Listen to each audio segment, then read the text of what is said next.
전국에서 해외에서 CJTN TV 방송을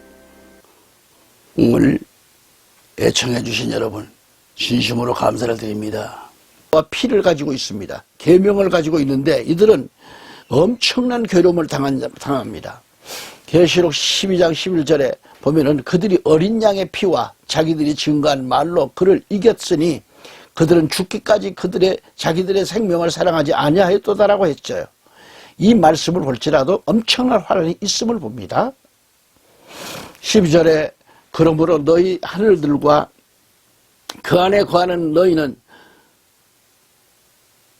즐거워하라. 땅과 바다에 사는 자들에게는 화 있으리라. 이는 마귀가 자기 때가 얼마 남지 않음을 알고 크게 분노하며 너희에게로 내려갔음이라 라고 했습니다. 마귀가 이들을 짓밟아 버립니다. 마귀가 이들을 짓밟아 버려요. 이러한 환란의 사건은 7년 대환란 중에서 3년 반이 지나고 후 3년 반 때는 용이 와서 짓밟아 버립니다. 이때에 용에게 짓밟혀서 순교했을지라도 그것은 순교자가 아니죠. 짐승들에게 42달 동안 내어 주었기 때문에 그때의 짐승들에게 죽임을 당한 것은 순교가 아닙니다. 이것은 개죽음입니다. 개죽음. 그러니까 이제 다시 오신 예수 그리스도는 자기를 바라지 않는 자들에게는 오시지 않습니다.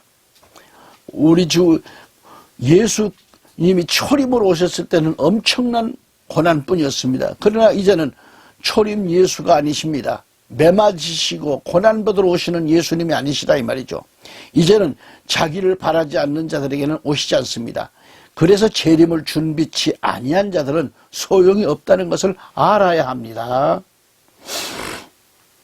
민수기 11장 5절로 9절을 보면은 우리가 이집트에서 거저 먹었던 생선과 오이와 멜론과 부추와 양파와 마늘을 기억하지만 이제는 우리의 혼이 말라버리고 우리의 눈앞에는 만나밖에 아무것도 없구나 하더라. 만나는 마치 고수 풀씨 같고 그 색깔은 마치 델리엄 색깔과 같은 것이라. 백성이 두루 다니며 그것을 거두어 맷돌에다 갈기도 하고 절구에다가 찢기도 하고 철판에다가 굽기도 하여 과자를 만들었으니 그 맛이 마치 신선한 기름의 맛과 같더라. 이슬이 밤에 진영에 내릴 때에 만나도 그 위에 내렸더라.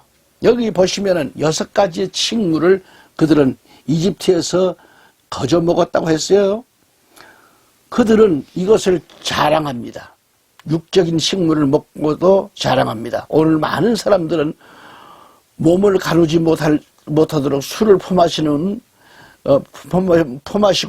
그것이 마치 장운급제나 한 것처럼 자랑합니다. 오늘 교회에서도 사람들이 아직도 세상에 살았던 것과 세상에서 자유롭게 먹고 마셨던 것을 자랑합니다.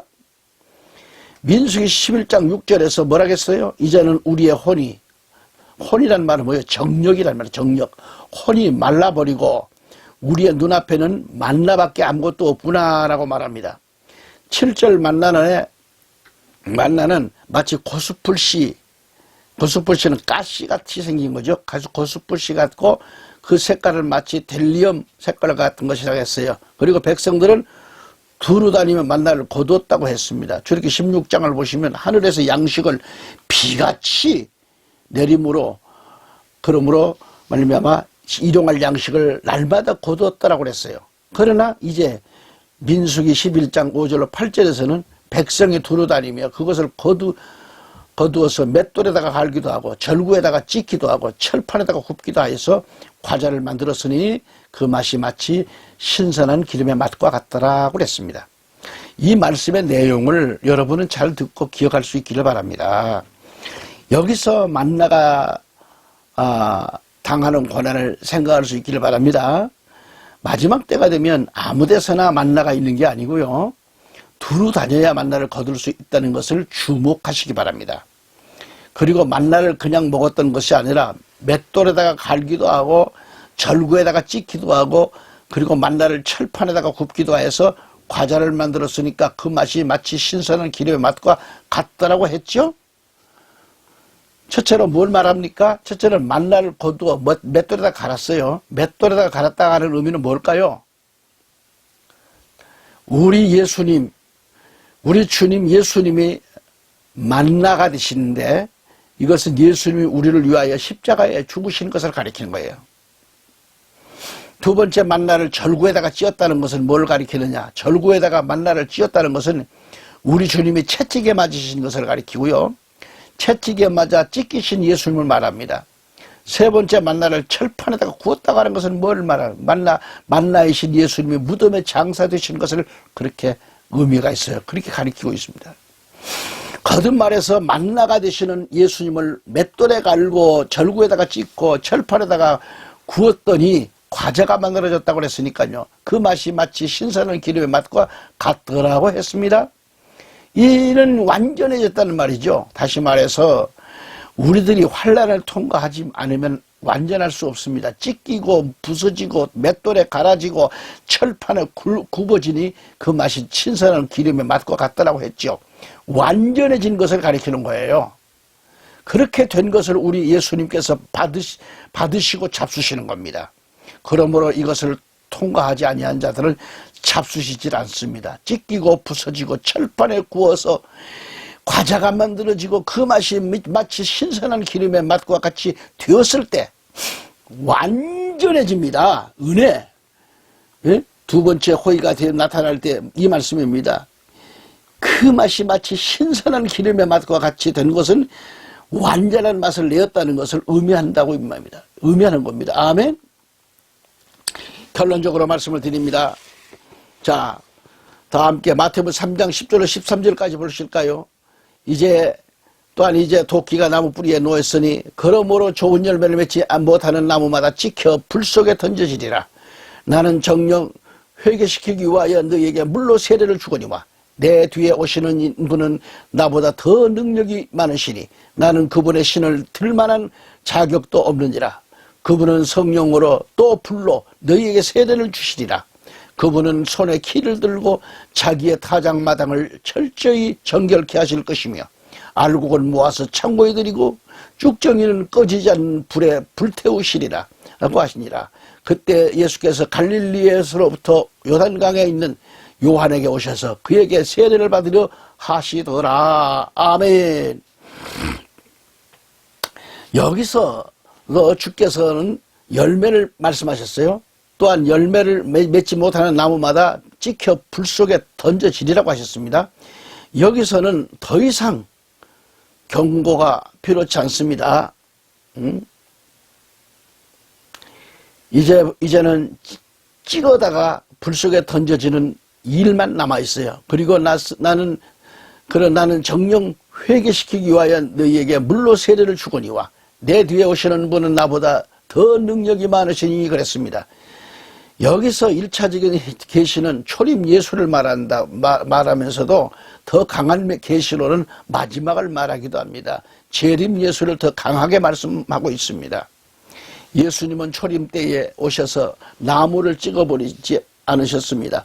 죄인들을 부르러 오셨으며 누구든지 주 예수를 믿고 회개하면 다 용서하여 주셨습니다. 여기서 말씀하는 세례 요한의 개념은 바로 재림의 개념이 있습니다. 좋은 열매를 맺지 못하는 나무마다 찍혀 불 속에 던져진다고 했습니다. 이렇게 되는 것은 예수님 재림으로 말미암아 이루어지는 것이기 때문에 이제는 용서가 없지요. 초림 예수는 죄인을 부르러 오셨습니다.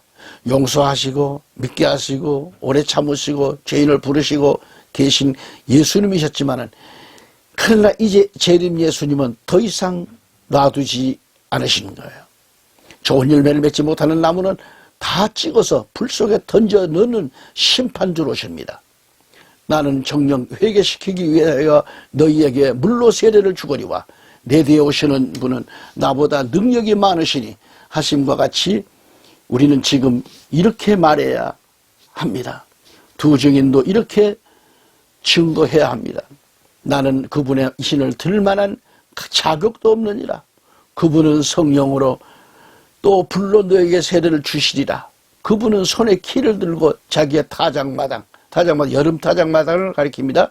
자기의 여름 타작마당, 이것은 세상 끝을 말합니다. 자기의 타작마당을 철저히 정결케 하실 것이며 알곡은 모아서 창고에 들이고 쭉정이는 꺼지지 않는 불로 너에게 태우시리라고 말씀하셨습니다. 이것은 인류의 역사가 모두 끝나는 것을 말합니다. 그래서 마지막에는 추수꾼의 사명이 얼마나 중요하다는 사실을 여기서 보여주고 있는 것입니다. 나와 여러분은 이러한 세상 끝이 오기 전에 낫을 들고 익은 것들과 아직 익지 아니한 것들을 잘 구분해야 합니다. 도구도 잘 구분해야 합니다. 추수꾼의 낫은 익은 곡식을 베는 데 역할을 합니다. 그리고 도끼를 들고 3년 동안이나 기회를 주었음에도 불구하고 좋은 열매를 맺지 못하는 나무마다 찍어내는 데 사용합니다. 또한 어떤 연장이 필요한가? 포도즙틀입니다. 포도즙틀은 열매를 따서 깨끗이 씻는 그런 다음 질겁즙틀에 넣고 짓밟아 깨트립니다. 그때의 포도송이는 나는 죽는다는 그런 각오로 가만히 있어야 합니다.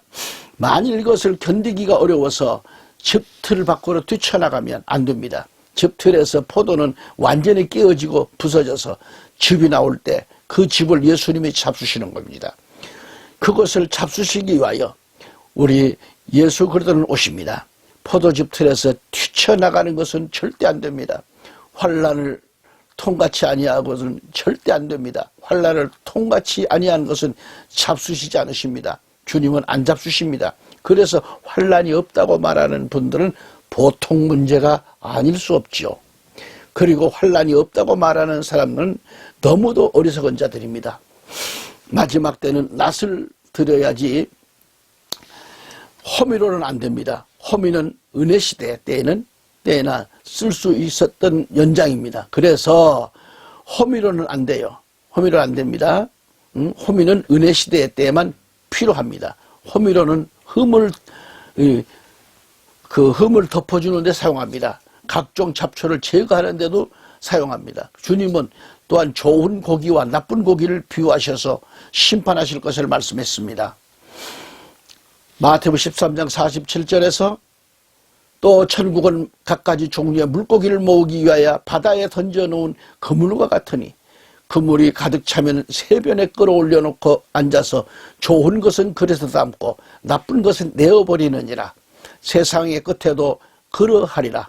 천사들이 나와서 악인들을 의로부터 가려내어 그들을 불타는 큰 용광로 속으로 던지리니 거기서 울며 이를 갈고 있으리라고 말씀하셨습니다. 여기서 천국은 갖가지 종류의 물고기를 모으고 위에 바다에 던져놓은 그물과 같다고 했습니다. 바다는 세상을 가리킵니다. 그물은 교회를 가리킵니다. 그리고 갖가지 종류의 물고기는 뭐예요? 성도도 있고 신자도 있고 교인들도 있음을 말합니다. 교회, 그물은 교회를 가리킵니다. 그물이 가득 차면, 신자들이 가득 차면 해변으로 끌어올립니다. 해변가는 종말을 가리킵니다. 그래서 알곡과 쭉정이를 타작하는 탈곡기에 들어가는 겁니다. 해변은 수확을 타작하는 마당을 가리킵니다. 해변에 끌어올려 놓고 앉아서 그랬는데 이 장면은 계시록에서 말한 백보자 심판대를 가리킵니다. 예수님이 앉아서 좋은 것 알곡은 성도는 참양은 좋은 고기는 그릇에 즉 천국에 담는다고 했습니다. 나쁜 것들은 쭉정이, 염소, 나쁜 고기 이것들은 다 버린다고 합니다. 지옥불 속에 던져 넣는다고 했습니다. 이것이 바로 세상 마지막 끝입니다. 다 같이 요엘서 3장 14절 21절까지 읽겠습니다. 결단의 골짜기에 많은 무리들이 있으니 이는 주의 날이 결단의 골짜기에 가까움이라. 여기서 주의 날이 결단의 골짜기에 가깝다고 하는 것은 여름 타작할 때가 가깝다라는 말씀이죠. 15절에서 해와 달이 어두워지고 별들이 그들의 빛을 거두리라고 했어요. 해와 달이 어두워진다는 것은 뭘 가리켜요? 해는 진리를 말하고 달은 증인을 가리킵니다. 진리도 없고 증인도 없다는 것입니다. 마지막 때에 그렇다는 것입니다. 그리고 별들이 그들의 빛을 거둔다는 말은 별들은 주의 종들을 가리킵니다. 생명의 말씀을 전하는 주의 종들이 없다는 것이죠. 다시 말하면 복음 전하는 일을 포기하고 세상의 철학과 학문에만 몰두할 뿐 아니라 음료의 그 시녀 노릇하기 바쁩니다. 그래서 주의 종들의 별들이 그들의 빛을 거둔다는 것입니다. 그리고 주의 종들의 위치는 끝장이 났습니다. 빛이 없습니다. 16절에서 주께서 시온에서 포효하시고 예루살렘에서 그의 음성을 내시리라.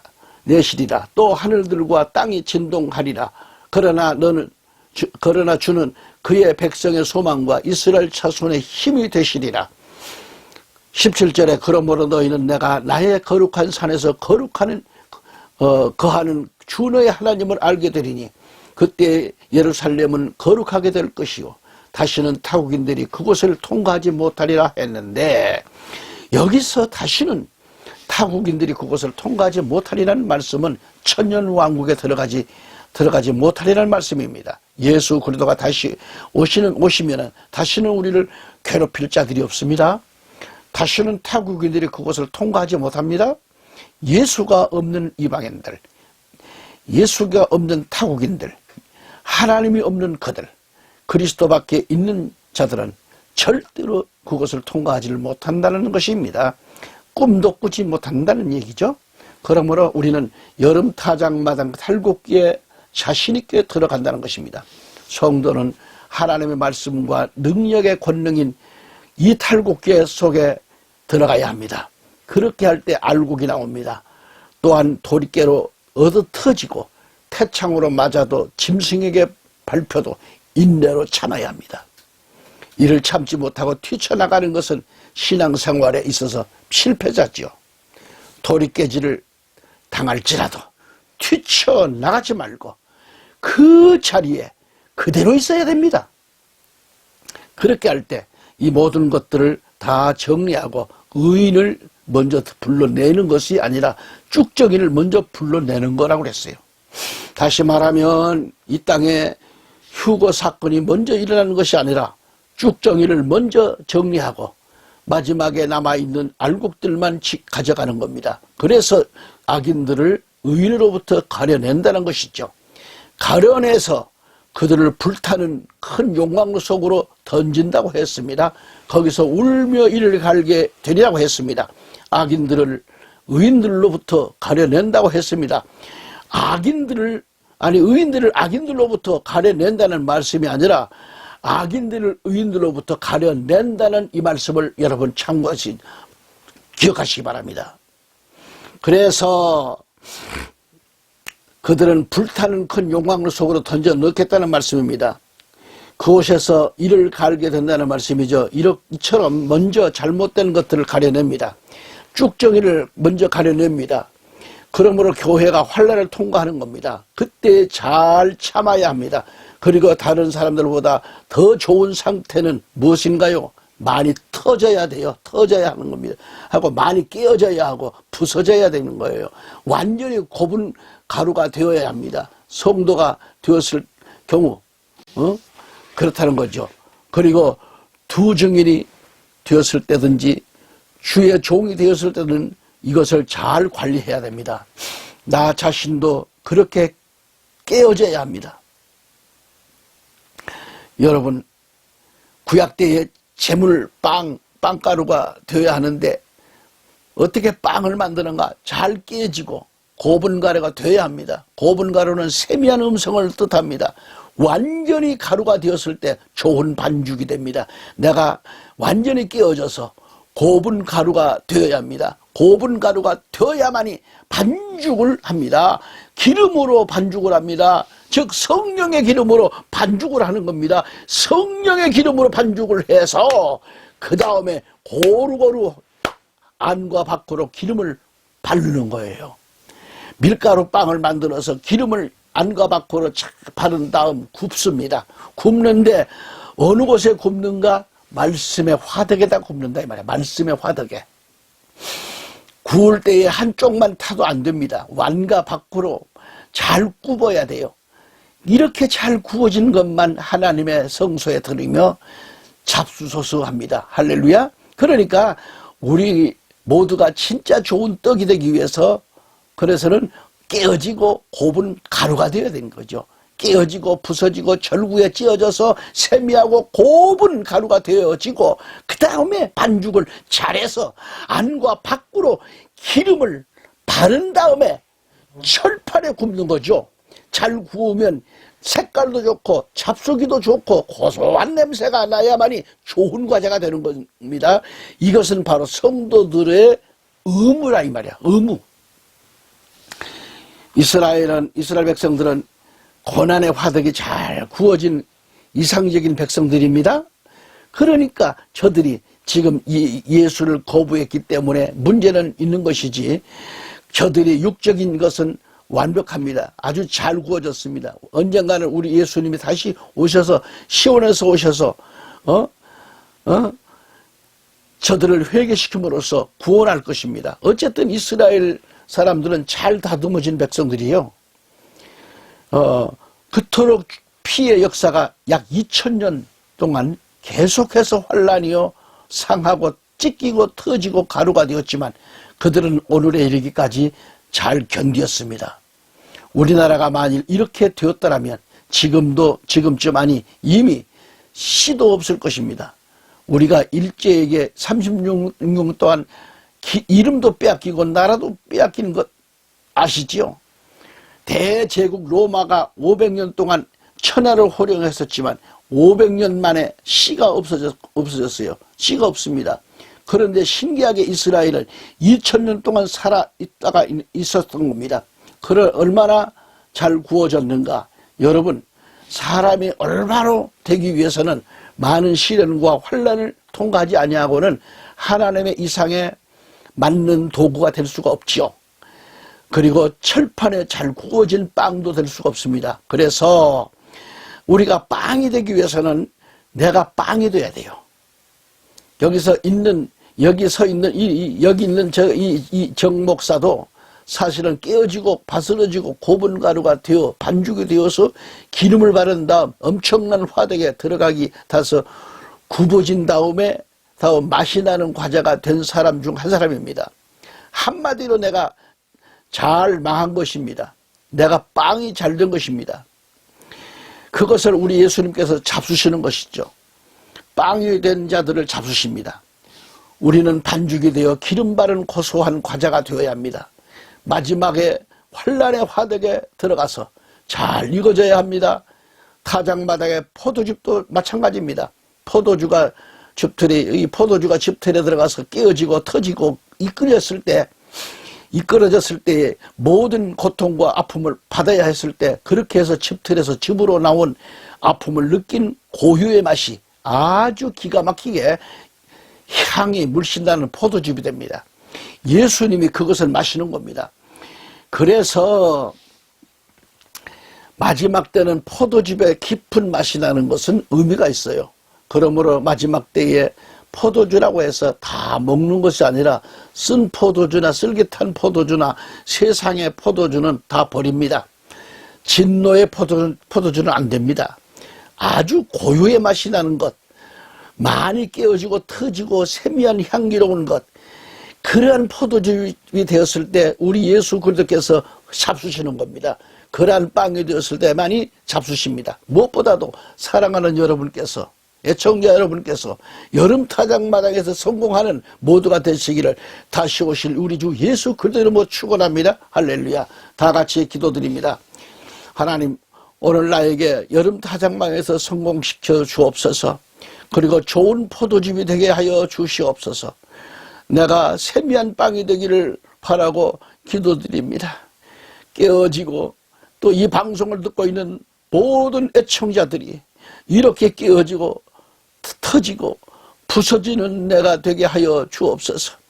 주 예수 그리스도 이름으로 기도드립니다. 아멘. 할렐루야. 감사합니다.